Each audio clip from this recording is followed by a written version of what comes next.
Hello বন্ধুরা, চলে আসলাম আরও একটি নতুন ভিডিও নিয়ে। আমি গ্রামের ভিডিও বানাই, গ্রামের মানুষের ভিডিও বানাই। তাই হয়তো অনেকে আমার এই ভিডিওগুলো দেখে না, কারণ তাদের কাছে হয়তো এই গ্রামের হেঁটে চলা কৃষক, মাটির মানুষ এদেরকে ভালো লাগে না।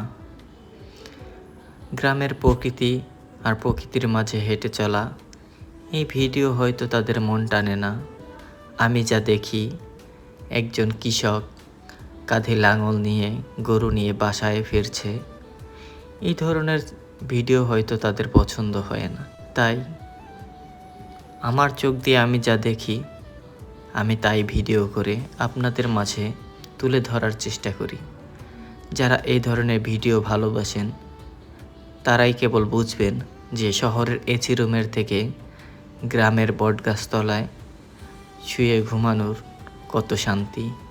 প্রকৃতির বাতাস, প্রকৃতির সাথে নির্মল আলোয় সুন্দর দুপুরে গরমের মাঝে এখানে ঘুমানোর শান্তি কেবল তারাই বুঝবেন। বিকাল হলে গৃহিণী মায়ের ছাগল নিয়ে ঘরে ফেরা, কিষানের কাজ সেরে বাড়িতে ফেরা, অথবা ধান কেটে সেগুলো বাড়িতে বয়ে নেওয়ার যে দৃশ্য, এটা হয়তো সবার দেখার সৌভাগ্য হয় না। আমরা বাংলাদেশে হয়তো অনেকে এটা দেখে অভ্যস্ত, কিন্তু যে শিশুটি তার শৈশব হারিয়ে পরিবারের দায়িত্ব নিয়েছে তার কাঁধে, তার কাছে হয়তো শৈশবের মানেটা আরও অন্যরকম হতে পারত। অসহায় বসে থাকা এক দোকানি যে বৃষ্টির মাঝে ক্রেতা না পেয়ে আকাশকুসুম চিন্তায় এবং পারিবারিক টেনশনে হয়তো বসে আছে, এই দৃশ্য হয়তো সবার মন কাড়ে না। কেউ পেটের টানে সামান্য কিছু পুঁজি নিয়ে ব্যবসা করছে, কেউ বা অসহায় হয়ে পথের ধারে ভিক্ষা করছে। আপনারা হয়তো বাংলাদেশের শহরে এটা দেখে অভ্যস্ত, কিন্তু গ্রামের দৃশ্য কেউ কখনো দেখায় না।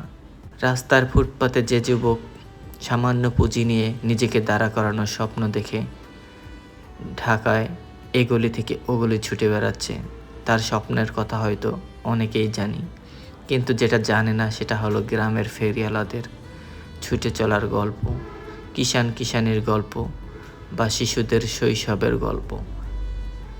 সেটা হলো কৃষকের কত ঘাম ঝরিয়ে এক মুঠো ধান উৎপাদন করার গল্প, ফসল ফলানোর গল্প।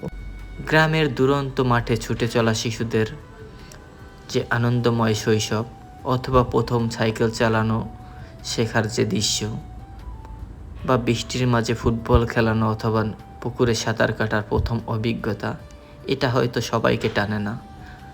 শুধু তাদেরকেই টানে যারা গ্রামের প্রতি, দেশের প্রকৃতির প্রতি মায়া থাকে, যাদের গ্রামের প্রতি ভালোবাসা থাকে। শহরের ইট পাথরে হয়তো তাদেরকে আঁকড়ে ধরেছে, তাই তাদের মনটাও সেই শহরের ইট পাথরের মতো হয়ে গেছে।